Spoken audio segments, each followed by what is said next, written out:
오늘 지금 이 시간에는 예배 드릴 자격이 없는 사람들이라는 제목으로 함께 하나님 말씀 듣도록 하겠습니다. 네, 어제와 그저께 부재자 투표가 있었습니다.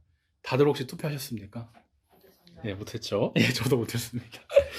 본선거는 이제 다가오는 이제 수요일에 하는데, 이 하나님께서 세상을 다스리는 방편으로 이 투표를 주셨습니다. 이 투표를 하나님의 뜻을 세우는데 또 잘 활용하셨으면 좋겠습니다. 저도 이제 부산, 서울이 아니라 이 충청 지역에서는 세종이죠. 충청 지역에서는 또 처음 투표를 이제 해봅니다. 후보자들의 이제 공약도 잘 보면서 제 마음속에 이제 후보를 정했습니다. 그 후보가 누구냐 말하기 조심스럽습니다. 왜? 이 강단은 하나님의 말씀을 전하는 자리지 특정 사상이나 제 정치적인 의견 이런 걸 말하는 자리가 아니기 때문이죠. 크리스찬이라면 어느 정당을 찍어야 됩니까? 누구를 찍어야 됩니까? 이렇게 물어본다면 그런 것도 없습니다. 그렇게 말하는 교회가 있다면 목회자가 있다면 좀 성경적이지 않을 확률이 높죠. 사람은 죄인이고 완전하지 않기 때문에 이 세상 정치도 완전하지 않거든요. 중세 가톨릭이나 그 고려시대 불교가 타락했던 게 딱 그런 모습 아니겠습니까? 교회를 다니면 누구누구 찍어야 된다 그런 말을 듣지 마시고 스스로 또 기도하시고 또 스스로의 생각과 소신으로 하나님의 뜻에 더 가까운 그런 후보를 잘 투표하셨으면 좋겠습니다. 그런데 이런 투표를 이렇게 하고 나서 간혹 이렇게 당선되기 전에도 일어나지만 당선된 사람이 이상해지는 경우가 좀 있습니다. 그러면은 어떻게? 그 당에서 어느 당이든지 똑같습니다만은 그 문제된 사람을 이제 내쫓죠. 처음에는 무슨 당이었지만 그거서 그 당에서 문제가 되니까 그건 그 사람의 문제고 우리는 상관없어요 하면서 이렇게 잘라내기도 하고요. 반대로 내가 내 마음대로 하겠다는데 왜 당에서 막습니까 하고 그 사람이 당에서 나오는 경우도 많습니다. 이렇게 자신들의 필요에 따라서 자신들이 유리한 그런 걸 이용해 먹기 위해서 들어갔다가 나왔다가 하는 것이 세상의 단체죠. 하지만 오늘 이렇게 말씀에 등장하는 공동체는 다릅니다. 뭐냐? 바로 하나님의 백성이 되는 신앙의 공동체이죠. 들어갔다 나왔다 하는 게요. 내 마음대로 하는 게 아닙니다. 하나님의 주신 기준이 딱 있거든요. 오늘은 이 본문에서 들어오지 못하더라, 들어올 수 있느니라 이런 말이 참 많이 등장을 하는데요. 누가 이 신앙 공동체 안에 들어올 수 있고 들어오지 못하는지 오늘 함께 그 말씀을 들어보겠습니다. 옛날에 그 유행했던 야인시대라는 드라마가 있거든요. 저도 이 드라마를 참 재밌게 봤는데요. 이 잊지 못하는 에피소드가 있습니다. 한 이 악역이 병원에서 등장을 합니다. 그런데 이 사람이 생식기 부분에 총을 맞았어요. 그래서 정말 유명한 대사인데 내가 고자라니 하면서 그 부르짖는 장면이 나옵니다. 당시 저는 이제 단어 뜻도 몰랐거든요. 근데 나중에 그 뜻을 알고 엄청 크크크 되며 웃었던 기억이 있습니다. 참 이게 민망하고 부끄러운 단어인데 어떻게 TV에서 이런 단어가 나와 생각하면서 그 사실 자체가 너무 재밌었는지 그 친구들하고도 깔깔깔 웃었던 기억이 납니다. 그래서 그럴까요? 오늘 1절은 처음 이렇게 성경을 보는 사람은요, 성경에도 정말 이런 말이 나와? 라는 생각이 들 정도의 본문입니다. 고환이 상한 자와 음경이 잘린 자, 참 이게 말하기 좀 민망한 그런 단어들도 정말 적나라하게 나오죠. 보통 성경에서요, 이런 성적인 묘사를 할 때는 좀 많이 돌려서 표현을 합니다. 거룩한 이 하나님의 이름과 같이 성경에 이제 실게 좀 부적절하기 때문에 이렇게 좀 돌려서 표현할 때가 많은데요. 남자와 여자가 서로를 알았다라고 한다든지 그런 식으로 이제 애둘러 표현을 하는데 말하는 사람도 그죠. 좀 낯간지럽고 듣는 사람도 좀 부끄럽기 때문에 이렇게 이해가 되는 결정입니다. 그런데 오늘 본문에서만큼은 이 성경이 정말 확실하게 딱 이렇게 얘기를 하면서 밝히고 있죠. 당연히 또 그 이유가 있을 것입니다. 이 사람이 이제 못 들어가는 곳을 보니까요. 어디냐면 여호와의 총회라는 곳입니다. 자칫 들으면 그 앞서 말하는 그 정당 이름처럼 이렇게 들리기도 하는데요. 당연히 아니죠. 이 총회는 모든 사람이 말 그대로 모이는 모임입니다. 여호와의 이름으로 모인 모임이죠. 이 당시에 이제 이스라엘 백성들은요, 이미 12지파로 나뉘어가지고 자기들이 각자 생활할 걸 다 했습니다. 그런데 이 와중에 하나님의 백성들이 모두 모여가지고 이렇게 할 일이 뭐가 있겠습니까? 예, 바로 예배죠. 이 여호와의 총회는 그래서 예배 모임이구나라고, 지금의 교회구나 이렇게 생각해 주시면 좋겠습니다. 근데 참 이상하죠. 이 생식기에 여기 뭐 문제가 있는 것과 예배 드리러 못 나오는 거, 이게 뭐 무슨 상관이냐 생각할 수 있거든요. 예, 고대 뭐 이스라엘 문화에서 한 가정의 그 대표인 남자가 그 역할을 제대로 못하니까 뭐 좀 부끄러워서 체면이 서질 못해서 그런 걸까요? 아니면 뭐 민망해서 부끄러워서 그럴 걸까요? 예, 생각할 수 있는데, 사실 여기서 고안이 상한 자 그리고 음경이 잘린 자라고 얘기하는 사람들은 저희가 생각하는 그런 좀 단순히 아픈 사람들과는 좀 다릅니다. 이 원어로 보면요, 상했다는 말은 뭐 터졌다, 부스러졌다 이런 표현이거든요. 참 뭐 적나라하죠. 그리고 그 음경이 잘렸다는 말은 고자, 뭐 내시가 되었다라는 그런 말입니다. 근데 이게 왜 문제가 되냐? 당시에 이방 문화에서는요, 이 내시만이 할 수 있는 그런 여러 정치들이 있었습니다. 이방 나라에 자신의 그런 정치적 입지를 갖기 위해서, 아니면은 뭐 일부 종교에서 우상을 섬기다가 그런 예식 중에 하나로 스스로 그런 고환을 터뜨리는 그런 이상한 일도 일어나곤 했습니다. 그러니까 지금 의도적으로 고환을 터뜨리거나 음경을 자른 사람에게 지금 이제 적용되는 말씀이지, 사고로 이렇게 잘못 태어난 사람에게 가르치는 말씀은 아니라고 말씀드릴 수 있겠습니다. 얼마나 그 이방의 정치적인 그런 관습을 따라서 막 내시가 되고 싶었고, 또 우상을 과하게 섬겼으면 스스로 이런 결정을 했겠습니까? 만약 그 사람이 단순히 그 유대인의 피를 가졌다는 이유만으로 그 사람이 만약에 예배 자리로 나왔다, 그거는 확실히 예배 전체의 그런 경건을 해치는 일이기 때문에 당연히 여호와의 총회에 들어오지 못한다. 즉 예배 드릴 자격이 없다라고 이렇게 얘기를 한 것이죠. 또 그 다음으로 이제 2절을 보니까요, 사생자 보고 예배 드릴 자격이 없다고 합니다. 심지어 10대째까지 예배를 못 드린다고 하니까 이게 참 엄하다 이렇게 싶기도 하는데요. 이 말씀에도 해석이 좀 필요합니다. 우리말로 사생애라고 하면은 부부가 아닌 남녀에서 태어난 아이라고 이렇게 그냥 생각을 하죠. 소위 이제 불륜에서 태어난 그런 아이를 사생아라고 생각을 하는데, 우리 성경에 그렇게 번역이 됐습니다. 근데 원어를 보면요, 이 단어는 우리가 그냥 이렇게 그 단순히 생각하는 그 사생아의 뜻이 아니에요. 근친상간으로 태어난 아이, 또는 좀 표현이 좀 그렇지만 창녀에서 태어난 아이, 이방인에서 태어난 아이, 그러니까 부적절한 그런 관계에서 태어난 아이를 이렇게 원어적으로 이렇게 표현을 했는데, 딱히 이제 번역할 단어가 없다 보니까 사생아로 이렇게 표현이 됐습니다. 싱가포르에는요, 그 공공장소에서 껌을 씹다 걸리면 그냥 껌만 씹었는데 벌금을 80만 원을 매긴대요. 뭐 그렇게 벌금이 과해 생각할 수 있는데, 싱가포르는 아시아에서 제일 잘 사는 나라거든요. 정말 그 껌 씹던 사람에게 그 제일 잘 사는 나라가 30만 원, 80만 원씩 벌어가지고 뭐 이렇게 돈 벌려고 하는 건 아니겠죠. 아마 이렇게 처벌이 세니까 껌을 씹으려면 혼자 씹으시고 공공장소에서는 씹지 마세요라는 그 경고의 의미가 있다는 걸 저희가 알 수 있습니다. 이 말씀도, 오늘 말씀도 마찬가지죠. 이렇게 잘못된 방법으로 관계를 가져서 이렇게 태어난 아이가 문제는 아닙니다. 아이 자체의 문제는 아니죠. 다만 이렇게 아이가 태어났을 때 불이익을 받을 수 있으니 예배를 드리지 못하고 하나님의 백성이 되지 못하니까 잘 예방해서, 그러니까 근친상간 같은 그런 비정상적인 이런 걸로 관계 맺지 마시오, 올바른 부부 사이에서 그렇게 관계를 가지십시오 하는 그런 의미로서 저희가 또 생각하면 좋겠습니다. 그 다음으로 또 예배 드릴 자격이 없는 사람들이 있죠. 바로 외국인들입니다. 모든 외국인들이 아니고 또 보면은 특정 사람들인데요, 그 특정 나라 사람들을 잘 살펴보면 좋겠습니다. 먼저는 이제 암몬 사람과 모압 사람이죠.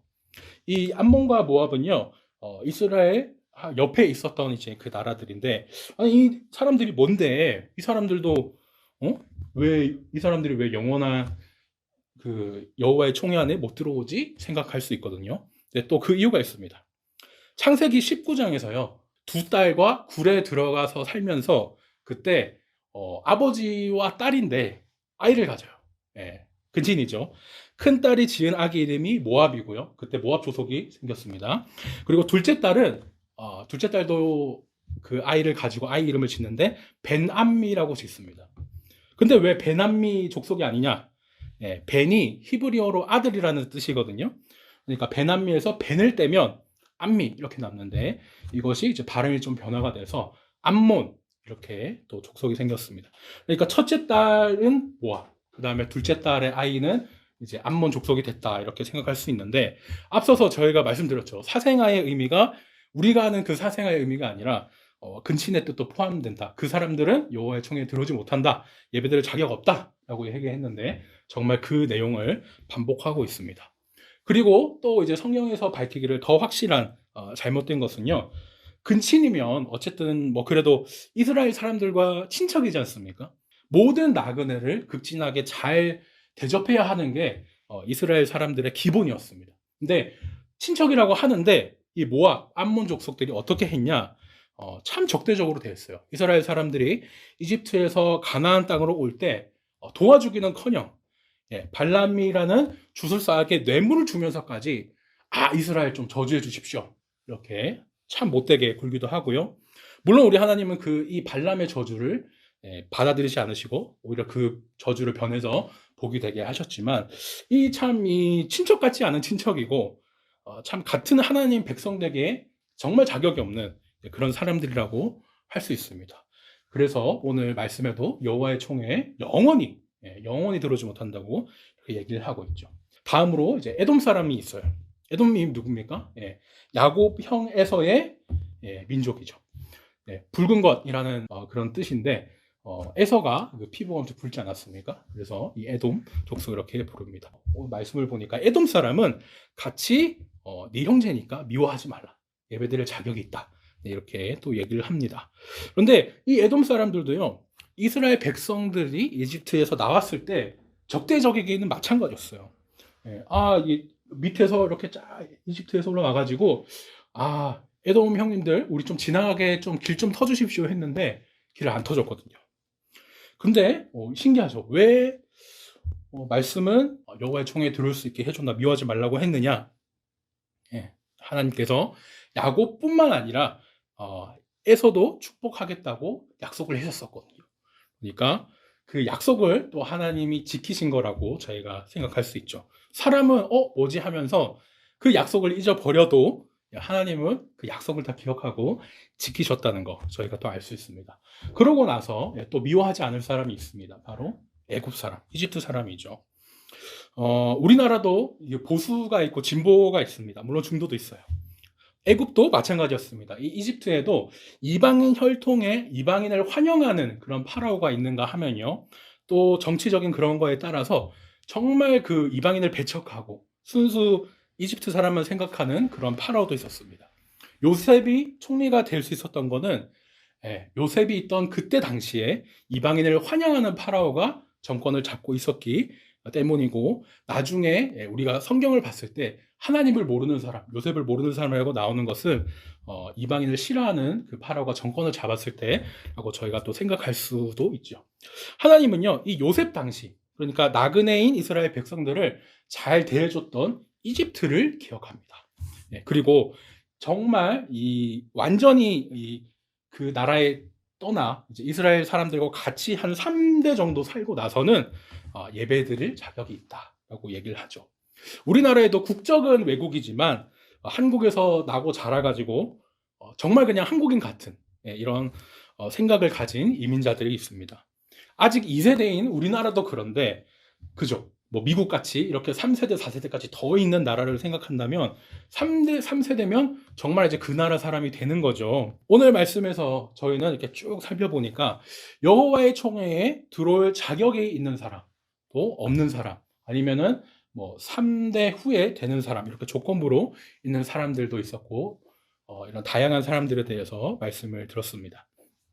여호와의 총회는 뭐였죠? 지금의 예배였습니다. 이 예배는 자격 있는 사람, 또 자격이 없는 사람, 조건부로 자격을 갖게 되는 이런 사람들이 있었어요.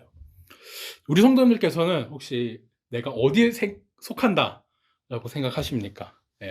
첫째, 예배 드릴 자격 있는 사람, 둘째는 자격이 없는 사람, 아니면 뭐 조건부로 자격 갖게 되는 사람, 많이 이렇게 생각할 수도 있지만 대부분의 경우 목사님 지금 우리가 지금 예배 드리고 있는데 지금 뭔 자격이 있고 없습니까? 당연히 자격 있지 이렇게 생각하실지도 모르겠습니다. 그런데요, 당시에 이 암몬과 모압 족속들도 이렇게 생각했습니다. 야, 무슨 소리야? 우리 조상이 롯이 있는데 우리도 하나님께 복 받을 거야 하면서 이 롯의 딸들도 그렇게 생각을 했겠죠. 당시에 그 얼마나 신실한 사람이 없었으면 우리가 아빠랑 아이를 가져가지고 우리가 그렇게 신앙을 지켰겠어 이렇게 또 얘기를 했을 겁니다. 물론 결과는 하나님께서 영원히 여호와의 총회에 들어오지 못한다고 하셨습니다. 실제로 그 이스라엘에게 적대적이기도 했던 게 이 암몬 모압 족속이었죠. 그리고 이 모습이 하나님께 우리 죄인으로서 늘 적대적이었던 우리의 모습, 나의 모습이다라고 또 이렇게 생각을 하게 됩니다. 그런데요, 참 그 놀라운 일이 일어납니다. 분명히 이 하나님께서 모압 족속 얘네들 영원히 그 여호와의 총회에 들어오지 못한다라고 했는데, 신앙 공동체에 들어오지 못한다고 했는데 들어온 사건이 있거든요. 뭐냐? 롯이 아니라 이제 룻으로 넘어와서 룻기에 나온 룻이 바로 이 모압 사람이었습니다. 앞에서 그 딸과 아이를 가졌던 그 사람은 롯이었고, 이번에는 이제 이방 여인 룻이 나오는 거죠. 어떻게 이런 모압 여인이 그렇게 여호와의 총회 예배 드릴 수 있게 됐느냐, 이런 일이 가능했냐 살펴보면요, 여기서 암몬은 안 되고 모압은 안 되고 했던 것은 전부 다 그 사람이 그 나라 사람이라는 정체성을 계속 가지고 있을 때 얘기입니다. 그러니까 뭐냐, 한 사람이 전 이제 혈통은 모압 사람이지만 저는 이제 모압 사람으로 안 살아요. 이제 나는 이스라엘 사람으로 살 거고 하나님 믿으면서 하나님 백성으로 살겠습니다 라고 하면 그 사람은 할례를 받고 여호와의 총회, 하나님의 백성이 될 수 있는 거죠. 대신 이 사람은 자신의 그런 살던 곳과 그런 자신의 그런 과거 모든 정체성을 이제 버리고 이 하나님을 믿는 백성으로서 새로운 삶, 새로운 정체성으로 이 이스라엘 땅에서 이제 살게 됩니다. 구약에서도요, 그러니까 내가 어디에서 태어났냐, 어느 나라 사람이냐, 이런 혈통보다 믿는 그것이 참 중요했다. 이것을 저희가 룻기에서 볼 수가 있죠. 본래 그 모압 여인으로 여호와의 총회에 영원히 이제 들어가지 못하던 이 룻이라는 여인에게는 또 놀라운 이제 반전이 있었는데, 뭐냐, 이 여인이었고 이방인이었고 정말 그 당시에 무시당하는 그런 사람이었지만, 나중에요, 이 하나님이 이 룻을 다윗의 조상으로 또 삼고요, 나중에 이 이방 여인 룻에서 예수님이 또 태어나게 이렇게 하십니다.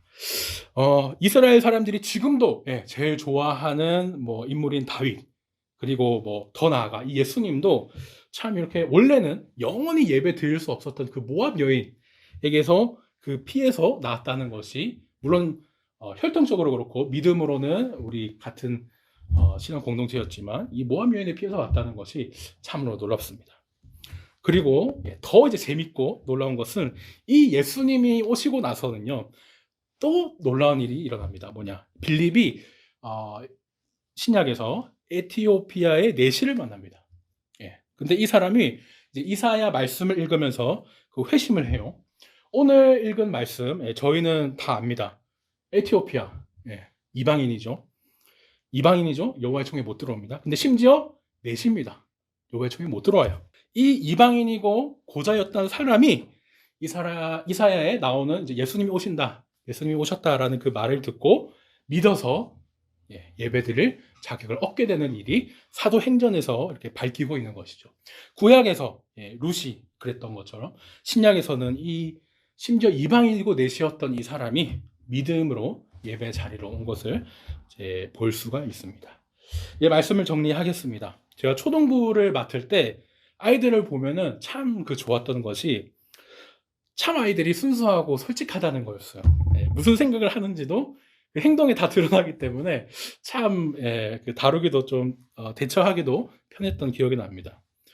그 중에 여러 아이들도 있지만 최근에 좀 전도 받아 나온 애들이 보면은 큰 착각을 하는 것들이 이제 많이 있는데요. 뭐냐면 전도를 받아서 나왔든지 어떻게 했든지 바로 자기가 교회에 나온 거를 내가 엄청난 걸 해줬다 이렇게 생각하는 친구들이 있다는 겁니다. 물론 많은 경우에 이제 부모님 때문에 억지로 나온 그 자녀들도 있기 때문에 꼭 그렇게 전도받은 아이만 그런 건 아니었지만 선생님한테 아니면 아이한테 뭔가 생색을 내는데 내가 예배드려 나와줬잖아 이렇게 얘기하는 걸 보고 참 이렇게 뭐 아쉬웠던 그런 적이 있는데 우리는 알고 있죠.